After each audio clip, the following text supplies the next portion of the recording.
Hello दोस्तों, आप सबको नमस्कार। आज हम पढ़ने जा रहे हैं गांधी जी के बारे में। और गांधी जी के बारे में हर एग्ज़ाम में आता है, आप सभी जानते हैं। बहुत ही इम्पोर्टेंट नोट्स है ये, कई घंटों में बनाया गया नोट्स है, आपको आधे घंटे के अंदर डिलीवर हो जाएगा। तो प्लीज़ ध्यान से देखिए। आइए चलते हैं गांधी जी के बारे में देखने। गांधी जी से रिलेटेड क्या क्या चीज़ें हैं वो देखते हैं। सबसे पहले हम देखेंगे कि गांधी जी की शुरुआत से देखते हैं।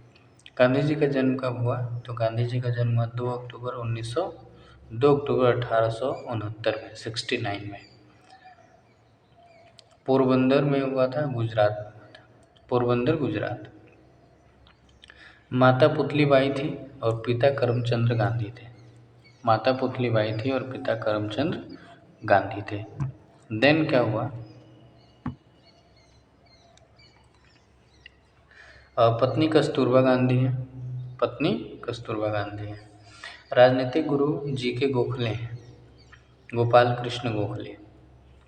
7 वर्ष की उम्र में 1876 में इनकी सगाई हो गई थी। काठियावाड़ के एक बड़े व्यापारी गोकुलदास मानक की पुत्री थी कस्तूरबा गांधी। तो गांधी जी की सगाई जो हो गई थी, वो 7 वर्ष की उम्र में हो गई थी। देन 13 वर्ष की आयु में 1883 में 13 वर्ष की आयु में 1883 में इनका विवाह हो गया।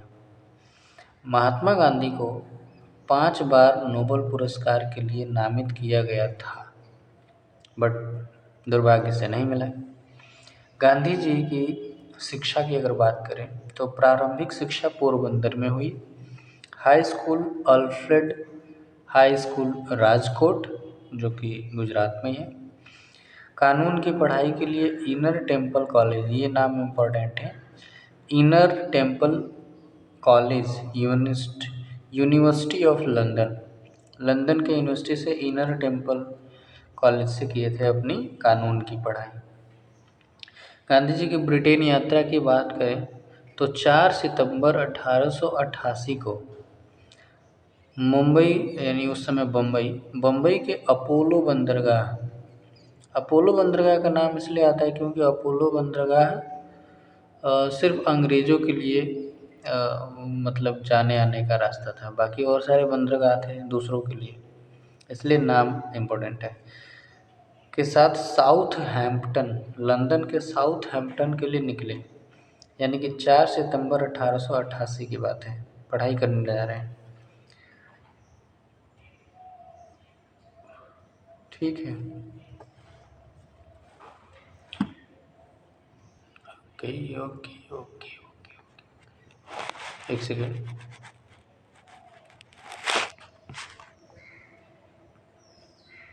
चार सितंबर,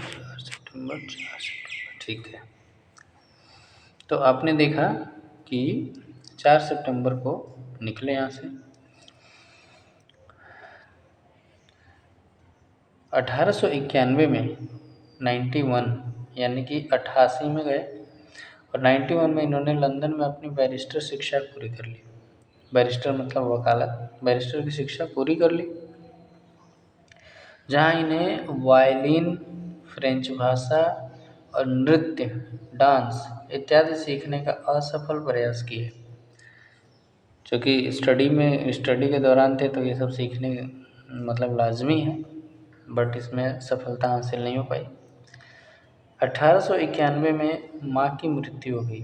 1891 में गांधी जी की माता की मृत्यु हो गई। माता जी कौन थी? पुतली बाई।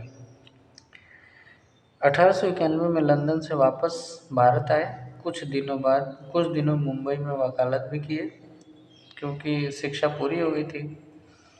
गांधी जी की मृत्यु की अगर बात करें तो चूँकि ये कंटेंट यहाँ पे नहीं होना चाहिए था, मृत्यु बाद में बताते हैं, बट जीवन चल रहा है तो बता दे रहे हैं जीवनी के बारे में। तो 30 जनवरी 1948 बिड़ला हाउस, दिल्ली, प्रार्थना सभा, शाम को 5:17 पे, शाम को। ये जो शाम है ना, याद करना है, क्योंकि प्रार्थना चूँकि हमारे हिंदू में मोस्टली मॉर्निंग में ही होती है, तो क्वेश्चन गड़बड़ कर देगा कि सुबह 5 बजे, है ना। बट ये शाम को 5 बजे बिरला हाउस दिल्ली प्रार्थना सभा में नाथूराम गोडसे आप जानते ही हैं कि गोली मार दी। शहीद दिवस के रूप में मनाया जाता है 30 जनवरी को। गांधी जी की जब हत्या हुई थी 30 जनवरी को शहीद दिवस के रूप में मनाया जाता है। इनकी समाधि अगर देखा जाए तो समाधि दिल्ली में है, जिसको राजघाट के नाम से जानते हैं। हम तो पूरा देखे हुए हैं बाकायदा जब दिल्ली में। जन्म दिवस 2 अक्टूबर को 2007 से संयुक्त राष्ट्र ने विश्व अहिंसा दिवस घोषित कर दिया है। यूएनओ ने यानी संयुक्त राष्ट्र ने इनके जन्म दिवस को 2007 में अहिंसा दिवस घोषित कर दिया था। यानी 2 अक्टूबर 2007 से अहिंसा दिवस मनाना है, वो भी विश्व अहिंसा दिवस मनाया गया। विश्व संयुक्त राष्ट्र ने घोषित किया। 9 जनवरी 1915 वापस फ्रॉम साउथ अफ्रीका। हम सभी जानते हैं कि प्रवासी दिवस के रूप में मनाया जाता है। कब आए वापस? साउथ अफ्रीका से वापस आए 9 जनवरी 1915। अभी चूँकि ये डिटेलिंग चल रही है इसलिए आप लोगों को बोरिंग लग रहा होगा, बट अभी कंटेंट आगे बहुत इम्पोर्टेंट है।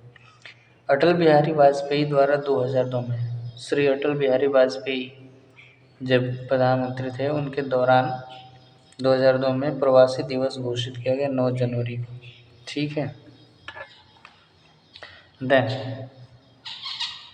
अगर इनके पुत्र की बात करें तो पुत्र हीरालाल जो सबसे बड़े थे, हीरालाल गांधी है। हीरालाल गांधी जी से काफ़ी मतभेद रहा और 1930 में इस्लाम कबूल कर लिया है। जो इनके बड़े पुत्र थे हीरालाल, वो गांधी जी से मतभेद रखते थे और 1930 में इस्लाम कबूल कर लिया, जिनको अब्दुल्ला गांधी के नाम से जाना जाता है। ये मोस्ट इम्पोर्टेंट है। अब्दुल्ला गांधी कौन थे? इनके बड़े पुत्र हैं। बाद में इस्लाम त्याग दिया, फिर आर्य समाजी हो गए, आर्य समाज को अपना लिए। और आगे देखें तो दूसरे पुत्र की अगर बात करें तो मणिलाल गांधी दक्षिण अफ्रीका में ही बस गए। इंडियन ओपिनियन के संपादक हुआ करते थे। जो गांधी जी का इंडियन ओपिनियन था उस समय इस पत्रिका के संपादक थे। आइए आगे देखते हैं। तीसरे पुत्र जो थे इनके रामदास गांधी। गांधी जी को मुखाग्नि यानी गांधी जी को मुख आग्नि अंत्येष्टि संस्कार इन्होंने किया था, रामदास गांधी ने। और इनकी जो पत्नी थी उनको बोलते हैं आमा गांधी। आमा Gandhi walking stick of Mahatma Gandhi, walking stick के नाम से जाने जाती है। हम सब फोटो वगैरह में देखते हैं कि गांधी जी के साथ कोई न कोई महिला उनके वॉकिंग स्टिक के तौर पे, सहारा के तौर पे काम कर रही थी। वो इनकी वधू हैं, मतलब पुत्र वधू हैं। तो जो रामदास गांधी हैं यानी इनकी पतोहू लगेंगी, पतोह हम लोग बोलते हैं ना, पतोह। चौथे पुत्र जो हैं वो देवदास गांधी हैं। गांधी जी का फोटोग्राफर के तौर पे काम किए थे। इनकी शादी सी राजगोपालाचारी की पुत्री से हुआ था जिसका नाम लक्ष्मी था। यानी कि चौथे जो पुत्र थे देवदास गांधी, इनका शादी सी राजगोपालाचारी की पुत्री से हुआ था जिससे नाम लक्ष्मी था। पांचवा पुत्र इम्पोर्टेंट, बहुत ही इम्पोर्टेंट, जो कि पूछा जाता है हर जगह। पांचवा पुत्र या इसको मानस पुत्र के नाम से भी जाना जाता है, जमुना लाल बजाज। मानस पुत्र कौन है गांधी जी के? जमुना लाल बजाज हैं। ये वकील थे, नीतिज्ञ लिखना चाहिए ना, राजनीतिक व्यक्ति थे, सामाजिक कार्यकर्ता थे और गांधीवादी विचारक थे, लेखक थे, राष्ट्रवादी आंदोलन के नेता थे इत्यादि जगहों पे इनका उल्लेख मिलता है। ये सब काम किया इन्होंने। किन्होंने? जमुना लाल बजाज, जो कि मानस पुत्र या पांचवा पुत्र के नाम से जाने जाते हैं गांधी जी। देन गांधी जी का विचारधारा अगर देखें तो मानव प्रेमी है, प्राकृतिक प्रेमी है, सत्य और अहिंसा पे चलने वाले व्यक्ति हैं और ईमानदारी की बात करते हैं। गांधी जी के विचारधारा पर प्रभाव जिनका जिनका पड़ा वो कौन कौन है? जॉन रस्किन का लेख है अनटू द लास्ट, बहुत ही इंपॉर्टेंट लेख है जॉन रस्किन का unto the last. Leo Tolstoy की बुक है the kingdom of God is with in you. The kingdom of God is with in you किसने लिखा है? लियो टोल्स्टॉय। और कार्ल मार्क्स के विचारों का भी काफ़ी गहरा प्रभाव पड़ा है, बट थोड़ा सा डिफरेंस है।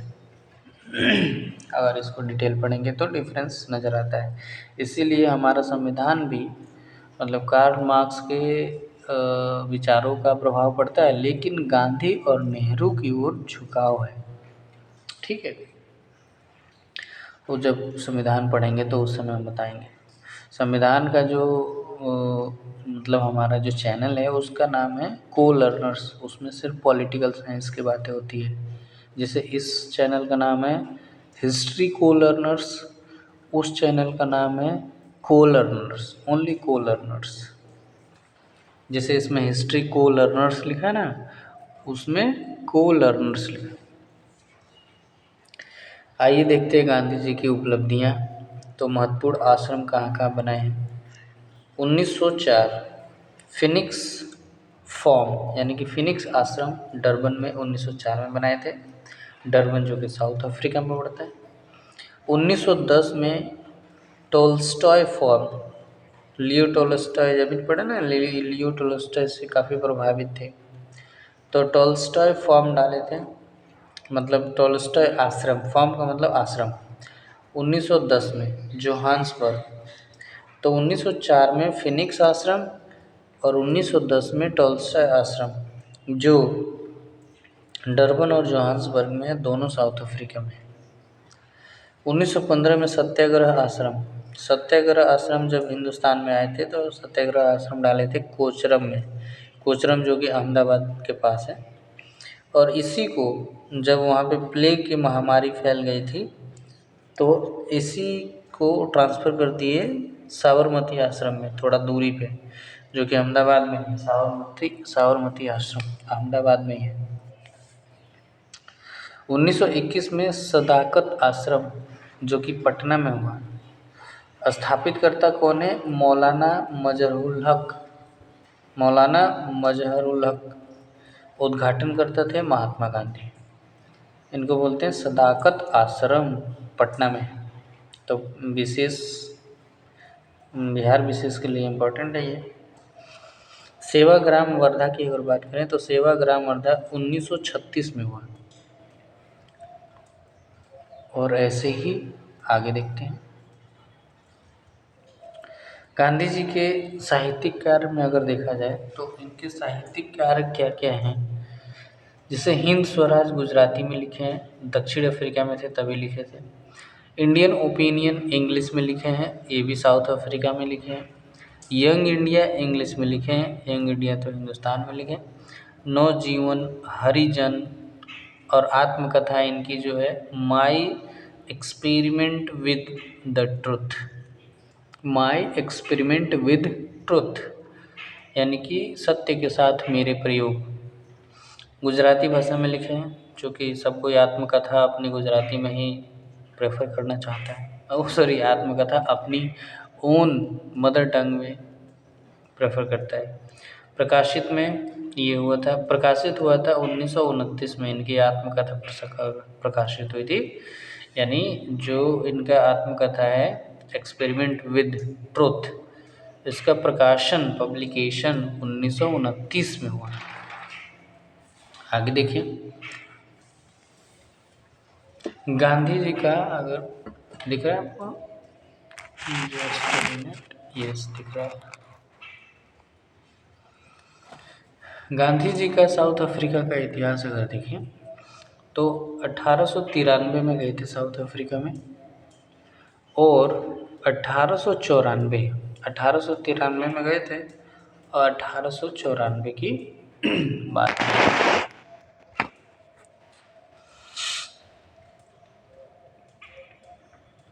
क्या लिख रहा हूँ 1800, अच्छा 1893-94 में प्रारंभिक वर्ष और क्रांतिकारी प्रेरणा काल रहा।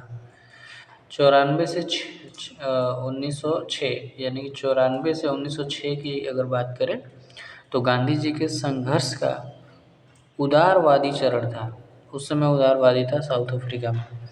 और 1906 से 1914 की बात करें तो निष्क्रिय प्रतिरोध का चरण था, यानी कि क्रांतिकारी प्रेरणा भी था, उदारवादी चरण भी था और निष्क्रिय प्रतिरोध भी था। ये तीनों तरीके से अपना काम किए गांधी जी।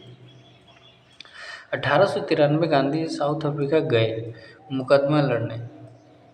हाँ, भारतीय मूल के व्यापारी दादा अब्दुल्ला के बुलावे पर। अब देखिए ये सब नाम हम लोग को याद है ऑलरेडी, फिर भी दादा अब्दुल्ला के बुलावे पर गए, चूँकि ये भारतीय व्यापारी थे। दादा अब्दुल्ला और हाजी खां दो पार्टनर थे आपस में। इनकी बिजनेस में थोड़ा इधर उधर हो गया ऊपर नीचे, तो हाजी खां अब्दुल्ला ने केस कर दिया। मतलब हाजी खां ने दादा अब्दुल्ला पे। दादा अब्दुल्ला थे गुजराती। अब इन्होंने सोचा कि जो हमारी लैंग्वेज समझे और कोर्ट की भाषा समझे वो व्यक्ति इसमें आए। तो ऐसे ही सर्च करते करते दादा अब्दुल्ला के दोस्त थे इनके बड़े भाई, गांधी जी के बड़े भाई,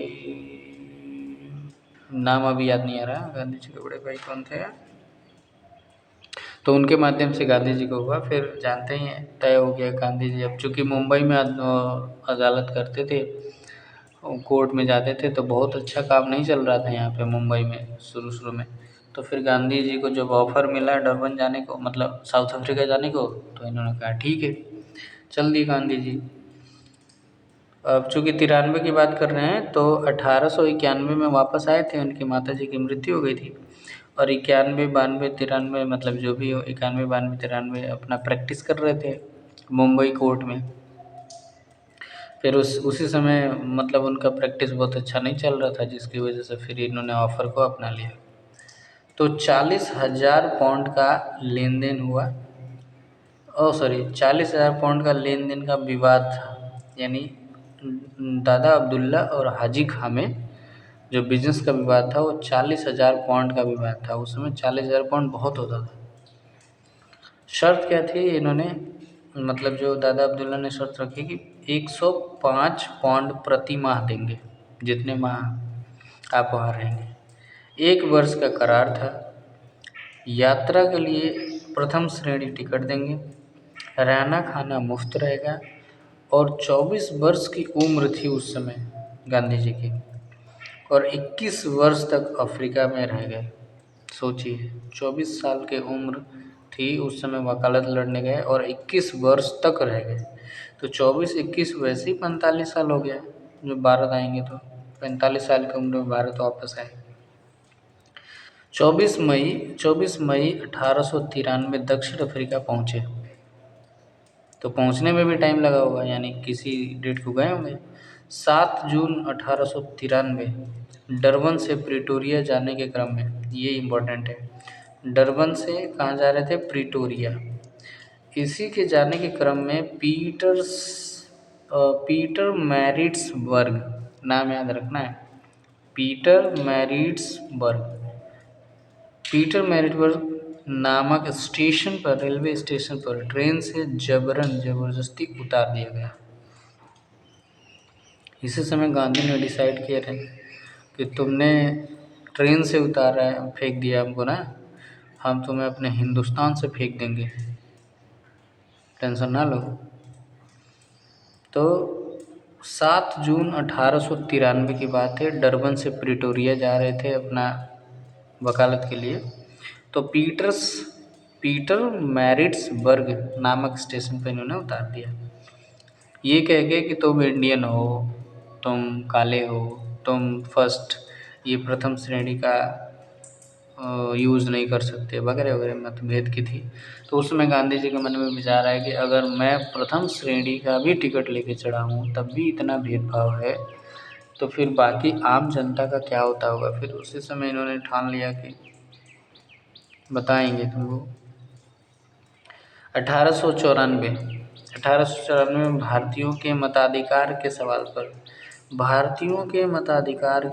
पर विचार करने के लिए उन्होंने नटाल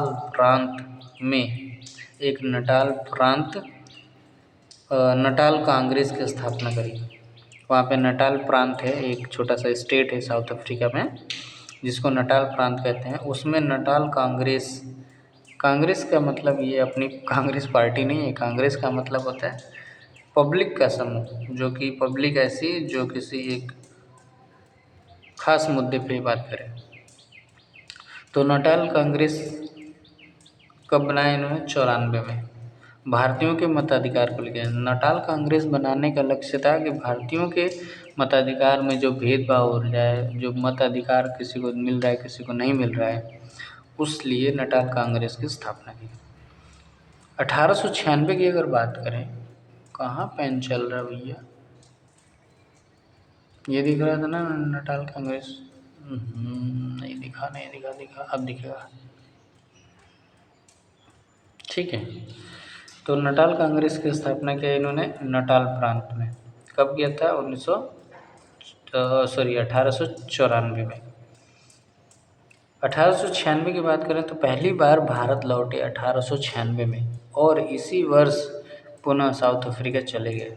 अब जो भी रीजन होगा, फैमिली ऑफिस से मैटर था, क्योंकि फैमिली मैटर ये था कि भैया तुम इनके भाई साहब बोले कि 91 में मतलब 93 में गए, 1 साल के करार पे, तुम 3 साल रह गए हो, तो 96 में इन्होंने वापस आना पड़ा।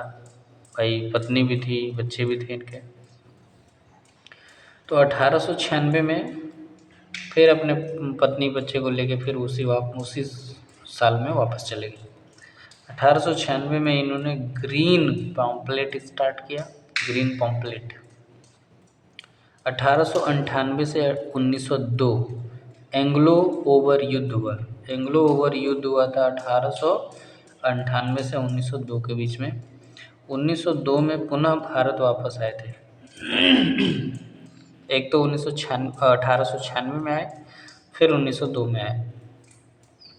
1903 में मतलब आए फिर चले गए अपने काम से, जो भी होगा। 1903 में जोहान्सबर्ग में वकालत शुरू कर दी। तो 1903 में इन्होंने वकालत शुरू कर दी जोहान्सबर्ग में। 1903 में ही ट्रांसवान ब्रिटिश इंडिया एसोसिएशन की स्थापना करी। यानी 1903 में एक एसोसिएशन स्थापित किया जिसका नाम था ब्रिटिश इंडिया एसोसिएशन। 1904 में इंडियन ओपिनियन नामक पत्रिका की शुरुआत की। संपादक इनके गांधी जी थे और मनसुख लाल नाजर थे। संपादक में गांधी जी स्वयं थे और मनसुख लाल नाजर। 1904 में ही डरबन में फिनिक्स आश्रम की स्थापना करी थी। और 1906 में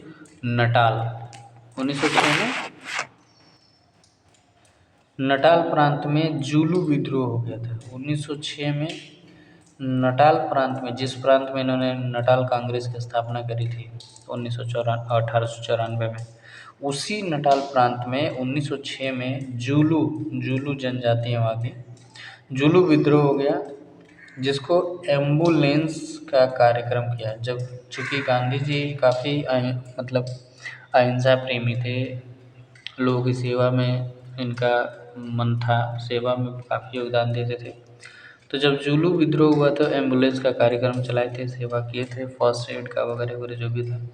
11 सितंबर 1906 जोहान्सबर्ग के टाउन हाउस के पास एम्पायर थिएटर में, मतलब जोहान्सबर्ग के टाउन हाउस के पास एम्पायर थिएटर में निष्क्रिय प्रतिरोध का चरण शुरू कर दिया था। ठीक है, तो 1906 में निष्क्रिय प्रतिरोध का चरण शुरू हुआ। 1906 में ही पंजीकरण प्रमाण पत्र निगम के खिलाफ पहली बार सत्याग्रह का प्रयोग किया। लीजिए आ गया मोस्ट इम्पोर्टेंट क्वेश्चन कि साउथ अफ्रीका में गांधी जी पहली बार सत्याग्रह कब स्टार्ट? ठीक, तो 1906 में पंजीकरण प्रमाण पत्र निगम के खिलाफ पहली बार सत्याग्रह का प्रयोग किए, सत्याग्रह साउथ अफ्रीका में। पोल टैक्स, पंजीकरण प्रमाण पत्र और भारतीय रीति रिवाजों से हुए विवाह को अमान्य करार देने के खिलाफ सत्याग्रह की शुरुआत की थी। मतलब पोल टैक्स की मामला था, पंजीकरण प्रमाण पत्र का मामला था, और जो भारतीय रीति रिवाज, भाई चूँकि भारतीय लोग वहाँ पे रह रहे हैं तो वो अपने रीति रिवाज से विवाह करेंगे, उन सबको ये लोग अमान्य करार दे रहे हैं। इन सब के खिलाफ इन्होंने सत्याग्रह की शुरुआत की और एक अच्छा सा ग्रुप बनाया गांधी जी ने और कमाल कर दिया, विदेशों में भी कमाल कर दिया। बताइए, भारत की तो बात ही अलग। देन अगर आगे देखें तो 1908 में गांधी जी को ट्रांसवाल छोड़ने को कहा गया। ओह माय गॉड, ये क्या हो रहा है। कह रहे हैं 1908 में गांधी जी को ट्रांसवाल छोड़ने को कहा गया, मतलब जहाँ पे रह रहे हैं वहाँ से चले जाइए, ऐसा बोला जा रहा है। 1908 में इसी वजह से पहली बार जेल गए। 1908 में पहली बार जेल गए थे साउथ अफ्रीका में। उस समय ट्रांसवाल सत्याग्रह स्टार्ट किए थे 1906 में। 1906 में ही तो ट्रांसवाल सत्याग्रह हो रहा था। ओके, जेल इन्होंने साउथ अफ्रीका में 3 बार गए हैं। 1908 में वोल्फक्राट जेल में, जब इसी वजह से जब पहली बार जेल जा रहे हैं तो क्या लिखा है, वोल्फ क्रस्ट, अच्छा ओल्ड क्रस्ट विदेशी नाम है भैया, ध्यान से। ओल्ड क्रस्ट 1909 में प्रिटोरिया और 1913 में फिर ओल्ड क्रस्ट। ये 3 बार इन्होंने साउथ अफ्रीका में ही जेल गए हैं। और दक्षिण अफ्रीका में गांधी जी की उपलब्धियां क्या क्या हैं उसको देख लेते हैं। बातचीत और समझौता का मामला अपनाए थे। विभिन्न समुदाय को एकजुट करने की बात हुई थी, मतलब कर रहे थे। भारतीय स्वतंत्रता की नींव वहीं साउथ अफ्रीका में पड़ गई कि भारतीय को भी स्वतंत्र कराएंगे। 1910 की बात करें तो टॉल्स्टॉय आश्रम की स्थापना जोहान्सबर्ग में किए थे। 1910 में टॉल्स्टॉय और 1904 में फिनिक्स आश्रम। 1910 में टॉल्स्टॉय आश्रम में बात करें तो 1100 एकड़, सोचिए कितना बड़ा टॉल्स्टॉय आश्रम है, 1100 एकड़ में विस्तार में फैला हुआ है। और कोलन त्राक नामक व्यक्ति ने जमीन दिया था। कोलन त्राक होगा भाई वहाँ का, साउथ अफ्रीका का कोई राजा महाराजा टाइप का। 1910 की अगर बात करें तो 1910 में हिंद स्वराज पुस्तक लिखा इन्होंने। 1914 में भारत वापसी की बात होने लगी और 9 जनवरी 15 को वापस आ गए। 9 जनवरी 1915 को वापस मुंबई के अपोलो बंदरगाह जब पढ़ने गए थे उस समय, तब भी अपोलो बंदरगाह से गए थे। और जब वापस आ रहे हैं, जो कि बहुत ही प्रतिष्ठित व्यक्ति हो चुके हैं, तो लोगों ने, भारतीयों ने आग्रह किया, मतलब डिमांड किया कि गांधी जी अपोलो बंदरगाह पे उतरेंगे। अपोलो बंदरगाह जो कि सिर्फ अंग्रेज़ों के लिए रिजर्व होता था। 21 वर्ष बिताने के बाद 45 वर्ष की उम्र में भारत वापस आते हैं।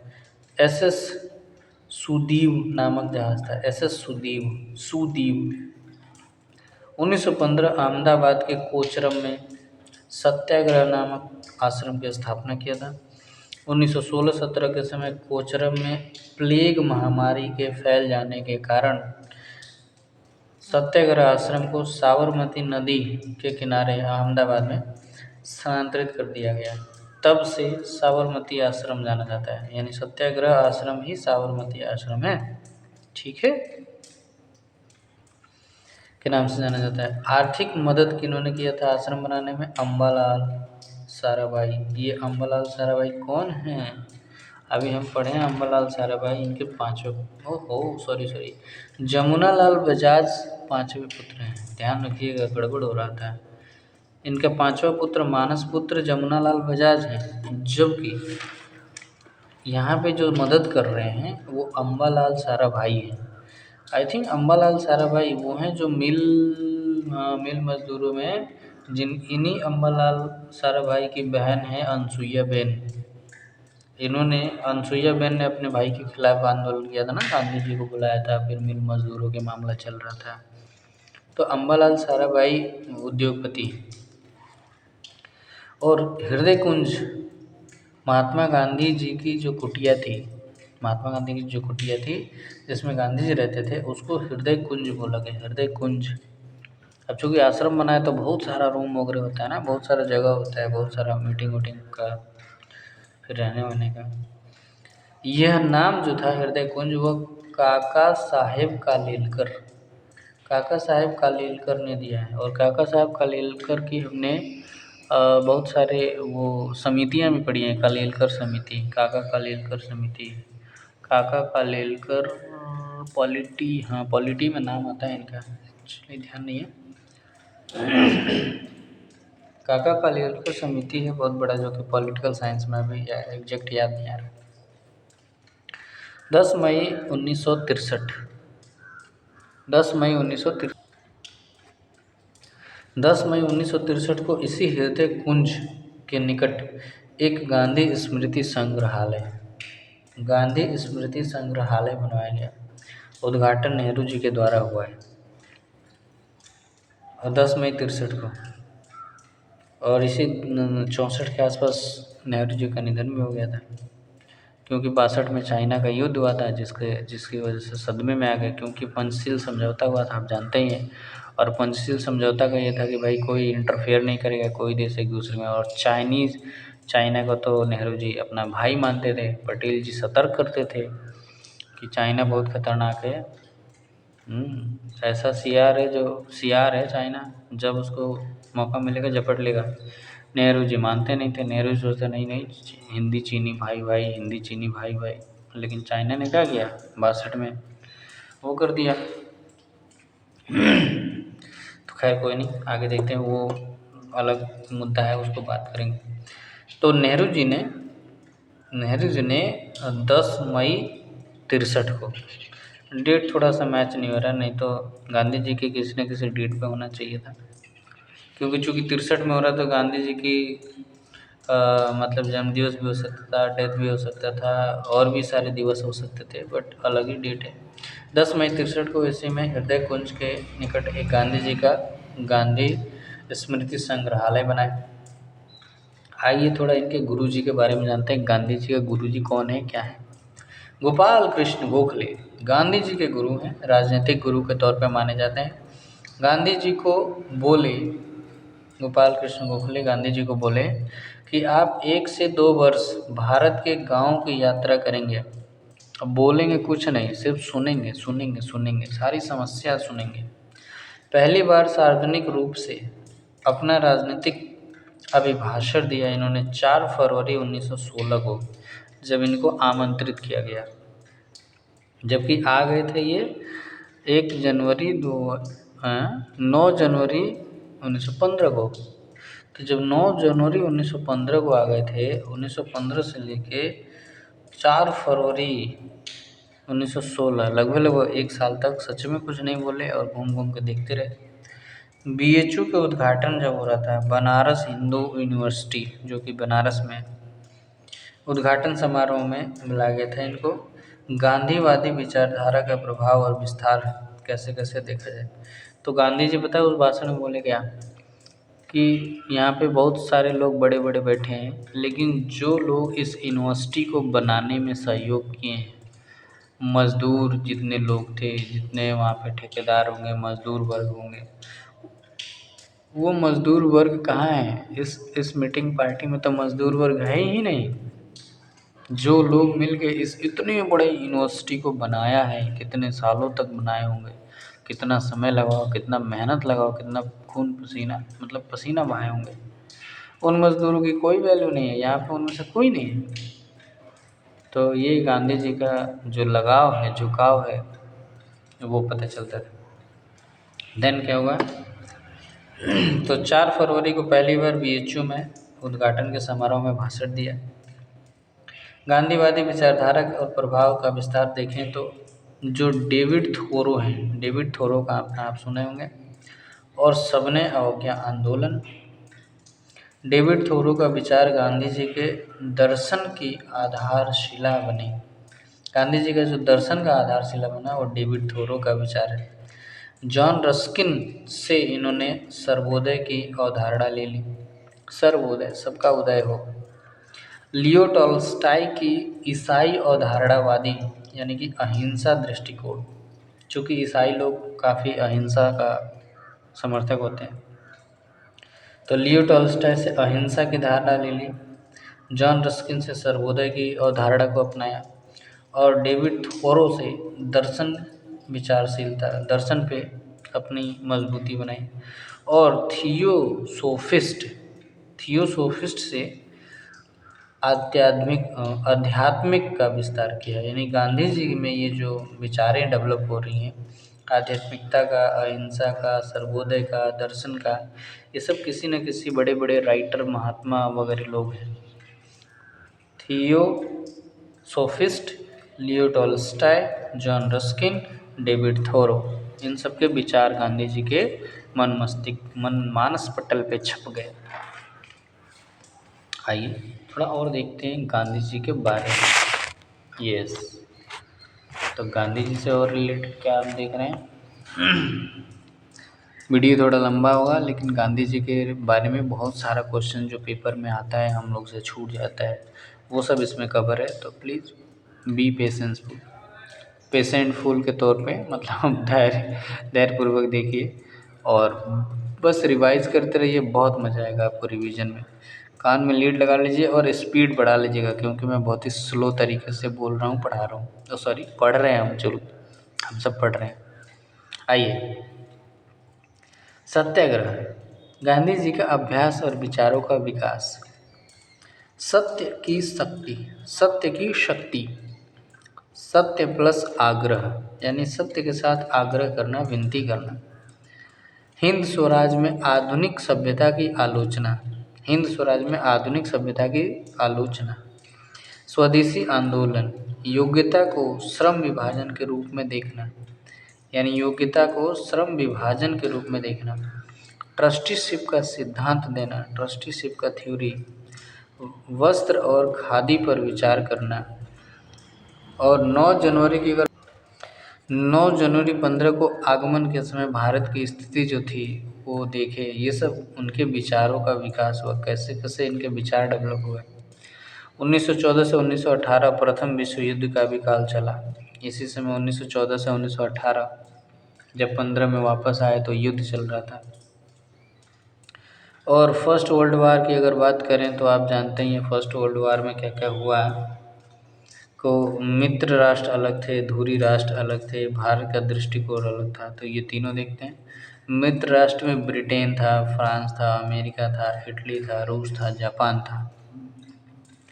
और धुरी राष्ट्र में जर्मनी, ऑस्ट्रिया, तुर्की, हंगरी थे। ठीक है।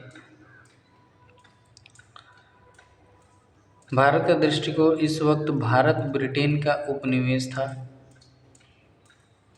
गांधी उदारवादियों के विचार से सहमत, यानी गांधी जी उदारवादियों के विचार से सहमत कैसे कैसे हुए, किस किस रूप में हुए, देखते हैं।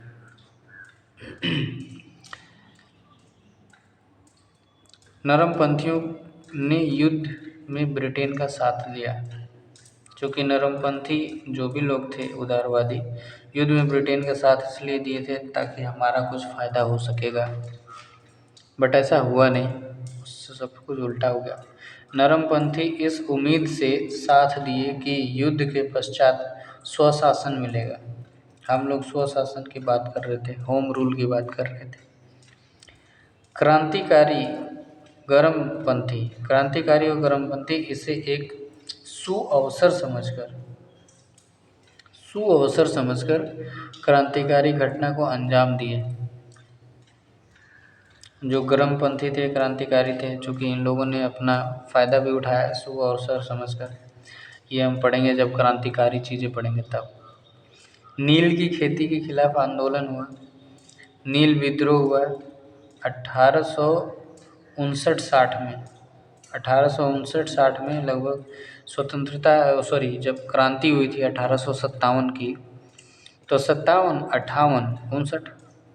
बाद 58 59, यानी जस्ट क्रांति के बाद जो विद्रोह हुआ और क्रांति के पहले जो विद्रोह हुआ वो याद रखना है। क्रांति के पहले कौन सा विद्रोह हुआ था, कमेंट करके बताइए फटाक से। यानी 1857 से पहले 56 में हुआ होगा, 55 में हुआ होगा, कौन सा विद्रोह था? 1856 में कौन सा विद्रोह था बताइए फटाफट। क्वेश्चन है। तो क्रांति के जो बाद हुआ हमारा 1857 क्रांति के बाद पहला जो विद्रोह हुआ वो नील विद्रोह हुआ। क्षेत्र कहाँ था? बंगाल में, नदिया जिले में। ये विद्रोह ददनी प्रथा के विरोध में हो रहा था। नेतृत्व करता कि ददनी प्रथा मतलब नील विद्रोह, नील बगान के बारे में हम लोग बहुत सारा पढ़े हुए हैं, बगान मालिक कितना अत्याचार करते थे। नेतृत्वकर्ता की बात करें तो दिगंबर विश्वास और विष्णु विश्वास। दिगंबर विश्वास और विष्णु विश्वास ने नील विद्रोह का नेतृत्व किया। जानकारी कहाँ से मिलता है? दीनबंधु मित्र का जो नील दर्पण है बुक है, दीनबंधु मित्र ने लिखा है, दीनबंधु मित्र दर्पण। तो क्वेश्चन आ जाएगा कि दर्पण किसकी रचना है? तो दीनबंधु मित्र। दर्पण में क्या मेंशन है? नील विद्रोह। चंपारण सत्याग्रह 1917 की बात करें तो क्षेत्र चंपारण बिहार में था। आप सब जानते हैं, ये सब तो बेसिक चीज़ें हैं ना, बेसिक चीज़ें तो हम सभी जानते हैं अच्छे से, है कि? चंपारण बिहार सत्याग्रह, 3 कठिया प्रथा, तकावी ऋण, है ना, नेतृत्व गांधी जी किए थे, रामचंद्र शुक्ल ने किए थे। चंपारण सत्याग्रह का परिणाम क्या हुआ आप जानते ही हैं। गांधी जी की वापसी जो 1915 में हुई थी, चंपारण सत्याग्रह 17 में हो गया था। अहमदाबाद मिल मजदूर 15 मार्च 18 को हुआ था। खेड़ा किसान आंदोलन 22 मार्च 1918 में। देखिए यहाँ पे ध्यान रखिएगा, 15 मार्च और 22 मार्च में थोड़ा सा लिटिल बस ये देख लेना है कि मिल मजदूर पहले हुआ है और किसान यानी खेड़ा किसान आंदोलन बाद में हुआ दोनों 18 में ही है। और चूँकि डिसाइड किए थे, मतलब मजदूर तो ये आंदोलन तो एक दिन का होता नहीं है, इससे पहले बहुत सारे दिनों से पहले विरोध हुआ करते हैं। तो गांधी जी जब यहाँ पे चंपारण सत्याग्रह को अच्छे से अंजाम दे लिए, तो चूँकि ये किसान आंदोलन था तो फिर बोले अगला जो किसान आंदोलन करने से पहले हम मिल मजदूर आंदोलन करेंगे। तो ऐसे याद करिएगा, पहले किसान आंदोलन चंपारण में, फिर मिल मजदूर अहमदाबाद में, तो किसान मजदूर फिर किसान आंदोलन, ठीक है। तो खेड़ा किसान आंदोलन हुआ 22 मार्च में। मार्च मतलब अब ये मार्च हमको एग्जैक्ट याद नहीं है, लेकिन 15 मार्च को पहले मिल मजदूर, देन उसी 1918 में किसान आंदोलन खेड़ा में। रॉलेट एक्ट की बात करें तो 6 अप्रैल 1919, असहयोग आंदोलन 1920, सबने के आंदोलन 1930, भारत छोड़ो आंदोलन 1900। तो ये राष्ट्रीय आंदोलन है। रॉल एक्ट, असहयोग आंदोलन, सबने के आंदोलन, भारत छोड़ो आंदोलन, ये सब राष्ट्रीय आंदोलन है। और ये जो चंपारण है, वापसी है, चंपारण का है, मिल मजदूर का है, खेड़ा आंदोलन है, ये सब क्षेत्रीय है, ठीक है। तो ये आंदोलन कोई विशाल तौर पे है, पूरे भारतीय तौर पे, और कोई क्षेत्रीय पे है, तो वो सब है, ठीक है। थोड़ा सा और पढ़ लेते हैं, फिर अगले बात करेंगे। थोड़ा और क्या है वो देख लेते हैं।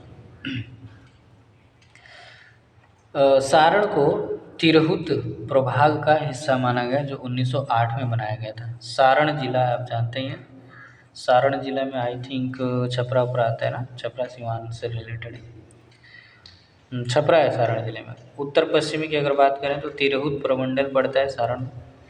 और सारण का विभाजन 1866 में चंपारण और शेष